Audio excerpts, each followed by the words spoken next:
Hello everyone, welcome to sweet memories. Upcoming రివ్యూలోకి వెళ్ళిపోదాం. Jagadhatri Kedar bullet తగిలిన బాలరాజుని హాస్పిటల్లో అడ్మిట్ చేసి ఈ అటాక్కి కారణం మీననేనా అని ఆలోచిస్తూ ఉంటారు. అప్పుడే జగదాత్రి, కేదార్, మనం ముందు మీనన్ గురించి పక్కన పెడదాం.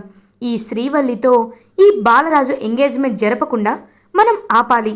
అలా ఆపాలి అంటే ఇక్కడే ప్లాన్ జరగాలి అని అంటుంది జగదాత్రి. అవును దాత్రి, కానీ ఇప్పుడు వాడు హాస్పిటల్లో ట్రీట్మెంట్ తీసుకుంటున్నాడు. ఇప్పుడు మనం ఏం చేయగలం అని అంటారు. నా దగ్గర ఒక ప్లాన్ ఉంది కేదార్, పద వెళ్దామని. ఇంకా అలా డాక్టర్ కోట్ యాప్రాన్ వేసుకొని ఇంకా వెంటనే మాస్క్స్ పెట్టుకొని ఇంజెక్షన్ తీసుకొని వస్తారు జగదాత్రి, కేదార్ బాలరాజు దగ్గరికి. బాలరాజు అప్పుడే స్పృహలోకి వస్తారు. అయ్యో, ఏంటిది? డబ్బుకి ఆశపడి ఏదో ఆ అమ్మాయిని పెళ్లి చేసుకోవాలనుకున్నాను, కానీ ఇప్పుడు వీళ్ళు నా ప్రాణం పైకే తెచ్చేలా ఉన్నారు. ఈ సంబంధం ఏంటో, వీళ్ళ గోల్ ఏంటో నాకేం అర్థం కావట్లేదు అని ఏడుస్తూ ఉంటాడు బాలరాజు. అప్పుడే జగదాత్రి ఇంజెక్షన్ తీసుకొని వచ్చి, నిన్ను ఇంకాసేపట్లో చంపేస్తాం, నువ్వెంతైనా ఏడ్చుకో అని అంటుంది. ఒక్కసారిగా షాక్ అయిపోతారు. మేడం, ఏం మాట్లాడుతున్నారు మేడం? మీరు నన్ను చంపేయడం ఏంటి అని అంటారు. అవును, ఇది ఇంజెక్షన్ కాదు, పాయిజన్. నిన్ను చంపేయమని మాకు ఒకరు ఆర్డర్ ఇచ్చారు, అందుకే నేను చంపేస్తున్నాం అని అంటారు. ఎవరు మేడం అనగానే వైజయంతి అని అంటాడు కేదార్. ఒక్కసారిగా బాలరాజ్ షాక్ అయిపోతాడు. ఈ మేడం నన్ను చంపేయాలనుకుంటుందా? అయితే నా నిజాలన్నీ నేను బయట పెట్టేస్తాను, ఈ సంబంధం నుండి తప్పించుకొని బయటపడతాను అని వీల్ చైర్లో బోర్లా కూర్చొని బయటికి వెళ్తాడు బాలరాజు. చూడండి ఫ్యామిలీ మెంబర్స్ అందరూ వినండి, నేను చెప్పే నిజాలని విని తీరండి. నేను కోటీశ్వరుని కాదు, నేను చదువుకోలేదు, కోటీలో సెకండ్ హ్యాండ్ వస్తువులు అమ్ముకొని బ్రతికేవాణ్ణి నేను. అలాంటి నాకు ఇదిగో ఈవిడ వచ్చి డబ్బు ఆశ చూపించి పెళ్లి చేసుకోమని చెప్పింది, అందుకే కోట్ వేసుకున్నాను, వచ్చాను, అంతే. అంతకుమించి ఈవిడికి నాకు ఎలాంటి సంబంధం లేదు. ఇప్పుడు ఈ పెళ్ళి కూడా నేను చేసుకోవాలనుకోవటం లేదు. నా అమ్మ నాన్న కూడా ఫేకే అని చెప్పి అక్కడి నుండి వెళ్ళిపోతాడనమాట. అలా బాలరాజు ఒక్కసారి ఇంకా సుధాకర్ వైజయంతి చెంప పగలు కొట్టి, ఛీ దుర్మార్గురాలా, అసలు నువ్వు ఎందుకు ఇంత నీచానికి దిగజారావో నాకు అర్థం కావట్లేదు. శ్రీవల్లిని ఇంటి నుండి పంపిస్తే నీకేమొస్తుంది అని గట్టిగా అడుగుతారు సుధాకర్. బో, నువ్వు ఇలా అరుస్తూ ఉంటే నాకు భయంగా ఉంది. నేనంటే నీకు అంత భయం ఉంటే ఇలా ఎందుకు చేస్తావు? నువ్వు ఇలా ఎందుకు చేస్తావు? చూడు, నువ్వు శ్రీవల్లిపై చేసిన కుట్రలన్నిటినీ తిప్పి కొట్టాలని డిసైడ్ అయ్యారు కాబట్టి జగదాత్రి కేదార్ని ఈ విషయాన్ని బయటపెట్టేలా చేశారు. లేకపోతే ఏం జరిగేది? శ్రీవల్లి జీవితం నాశనం అయిపోయేది. ఇంకొకసారి ఇలాంటి ప్రయత్నాలు ఏం చేసినా నేను ఏం చేస్తానో నాకే తెలీదు, గుర్తుపెట్టుకో అని అక్కడి నుండి వెళ్ళిపోతారు సుధాకర్. ఇంకా కౌశికి కూడా, పిన్ని, మీరు ఇంతలా దిగజారిపోతారని అస్సలు అనుకోలేదు. శ్రీవల్లిపై అంత కక్ష ఎందుకు కట్టారు? చ అని అక్కడి నుండి వెళ్ళిపోతుంది. అందరూ నన్ననే వాళ్ళే. ఆ శ్రీవల్లి తల భారాన్ని ఎలా దించి సావాలో నాకు అర్థం కాకపోతే మీరేమో నన్ను వచ్చి కొడతారా అని చెప్పి ఇంకా కోపంగా చూస్తుంటే నిషిక, ఏంటత్తయ్య గారు, ఇంకెవరైనా మీకు వచ్చి చెంప మీద కొట్టాలనుకుంటున్నారా ఏంటి? కాదు కదా, మరి ఇంకేంటి ఆలోచిస్తున్నారు? చేసిన ఘనకార్యాలు చాలు, పదండి వెళ్దాం అని ఇంకక్కడి నుండి వెళ్ళిపోతారు నిషిక, యువరాజ్, వైజయంతి. ఇది ఇలా ఉండగా నెక్స్ట్ డే మార్నింగ్ అవుతుంది. కౌశికి ఆలోచిస్తూ ఉంటే జగదాత్రి కేదార్ కౌశికి దగ్గరికి వస్తారు. వదిన, మీరు ఎవరి గురించి ఆలోచిస్తున్నారు వదిన అని అంటారు. ఎవరి గురించి ఏంటి జగదాత్రి? నేను ఆలోచించేది మన ఫ్యామిలీ గురించే. జేడీకి కాల్ చేయాలనుకుంటున్నాను, మన విషయాలు మన పరిస్థితిని చెప్పాలి అనుకుంటున్నాను. ఎందుకంటే ఆడసింహంలా జేడీనే కదా ఆ రోజు మీనని షూట్ చేసింది. ఇప్పుడు నేను తనకి నిజం చెప్తే తను ఖచ్చితంగా అర్థం చేసుకుంటుంది అని నేను మనస్ఫూర్తిగా కోరుకుంటున్నాను. జేడీ హెల్ప్ని తీసుకోవాలి అనుకుంటున్నాను అని అంటారు కౌశికి. వదిన, మీరు ముందు ప్రశాంతంగా ఉండండి. సురేష్ అన్నయ్య మీరు ఎలాగో చాలా రోజుల తర్వాత కలిశారు కాబట్టి ఇద్దరు కలిసి హ్యాపీగా టైం స్పెండ్ చేయడానికి వెళ్ళండి. అప్పుడు మీరు కాస్త రిలాక్స్ అవుతారు. మీతో పాటు కీర్తి పాపను కూడా తీసుకువెళ్ళండి అని అంటారు. అప్పుడే సురేష్, కరెక్ట్గా చెప్పావమ్మ జగదాత్రి, నువ్వు చెప్పింది వింటుంటే ఎంతో హ్యాపీగా అనిపిస్తుంది. ఇదిగో నేను మూవీ టికెట్స్ కూడా తెచ్చాను కౌశికి, గుర్తుందా? మనం సినిమాకి వెళ్ళి ఎన్ని రోజులైంది అని అంటారు సురేష్. వదినా, ఇంకా ఏం ఆలోచిస్తున్నారు? ముందు మీరు అన్నయ్యతో కలిసి హ్యాపీగా మూవీకి వెళ్ళిరండి. మిగతా ప్రాబ్లమ్స్ అన్నీ తర్వాత చూసుకుందాం. మీరు వెళ్ళండి వదినా అని చెప్పి ఇంకా అలా జగదాత్రి కేదార్ దగ్గరుండి సురేష్ని, కౌశికిని మూవీకి పంపిస్తారు. Jagadhatri thank you so much అని అంటారు. ఎందుకని అన్నయ్య నువ్వు నాకు ఇంత థ్యాంక్స్ చెప్తున్నావు? నేను నీ చెల్లెల్ని. అన్నయ్య జీవితం బాగుండాలని నాకు ఉండదా? బాయ్ అని ఇంకా అలా వాళ్ళిద్దరిని కారులో పంపించి ఎంతో హ్యాపీగా చూస్తూ ఉంటారు జగదాత్రి కేదార్. కేదార్, కౌశికి వదినకి మనం ధైర్యం చెప్పాం, కానీ ఈ విషయంలో మనం తేల్చాల్సిన లెక్కలు ఇంకా చాలా ఉన్నాయి. అవేంటో తేల్దాం పద అని ఇంకలా జగదాత్రి కేదార్ జేడీ కేడీగా మారి పోలీస్ స్టేషన్కి బయలుదేరుతారు. రమ్య, జైహింద్ మేడం, ఆ రోజు డ్రగ్ డీలర్ని పట్టుకున్నాం కదా మేడం, వాడు ఎంత అడుగుతున్నా నోరు విప్పటం లేదు. వాడు ఏం చేస్తున్నాడో అర్థం కావటం లేదు అని అంటారు. ఏంటి, వాడు ఇంకా ఇక్కడే ఉన్నాడా అని అంటారు. అవును మేడం, వాడు ఇక్కడే ఉన్నాడు అని అంటారు. ఓ అవునా, అయితే వాడిని వదిలిపెట్టేసేయండి అని అంటుంది. ఒక్కసారిగా షాక్ అయిపోతారు రమ్య వాళ్ళు. మేడం, ఏం మాట్లాడుతున్నారు మేడం మీరు అని అంటారు. నేను చెప్పేది నిజం రమ్య, వాడిని వదిలిపెట్టేసేయండి, కానీ వదిలిపెట్టే ముందు నేను చెప్పింది చేయండి అని అంటుంది. మేడం, మీరేం చెప్తున్నారో అర్థమవుతుంది మేడం.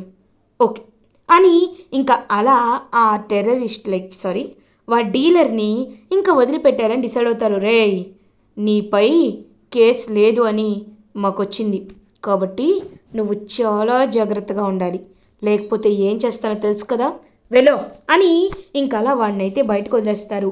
ఇప్పుడు ఒక కుక్క పిల్లని బయటకు వదిలితే అది వెళ్ళి స్మెల్ చూసినట్టు వీడు ఖచ్చితంగా ఆ మీనన్ బ్రతికున్నాడా, ఉంటే ఎక్కడ ఉన్నాడు అనే విషయాల్ని మనకి చెప్పేలా చేస్తాడు.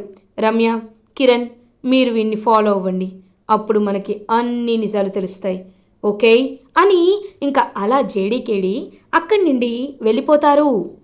ఇది ఇలా ఉండగా యువరాజ్ అటు ఇటు తిరుగుతూ ఆలోచిస్తూ ఉంటే వైజయంతి యువరాజ్ దగ్గరికి వస్తుంది. అబ్బోడా, ఏం ఆలోచిస్తున్నావురా అని అడుగుతారు. ఏం ఆలోచించడం ఏంటి, ఏం చెప్పమంటావు?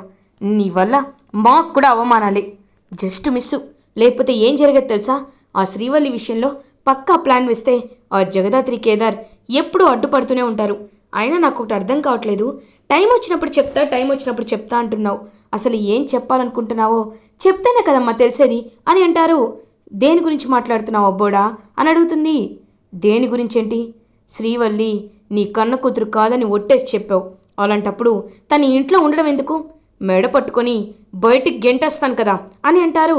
రే అబ్బోడా, అలా చెయ్యొద్దు, చేస్తే మనకే ప్రమాదం అని అంటుంది. ఏం చేయమంటావు? మరేం చేయమంటావమ్మా? ఆస్తికి వారసులు కాని వాళ్ళందరూ అనాథ సత్రంలాగా మన ఇంట్లో కూర్చోవడం ఏంటి?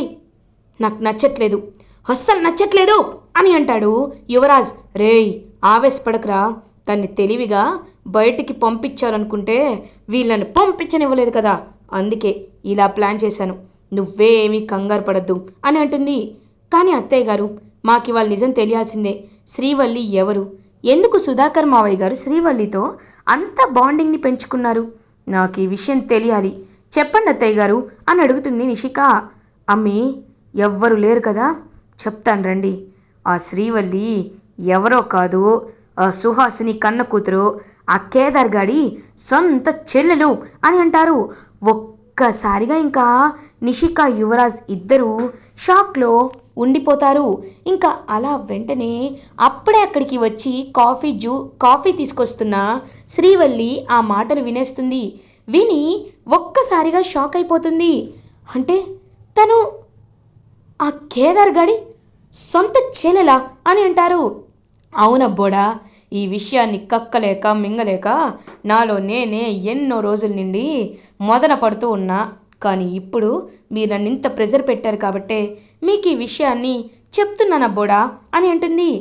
అంటే ఓ మై గాడ్, అలాంటప్పుడు తన్ని వీలైనంత త్వరగా పంపించేయడమే కదా మనకు కావాలి అని అంటారు.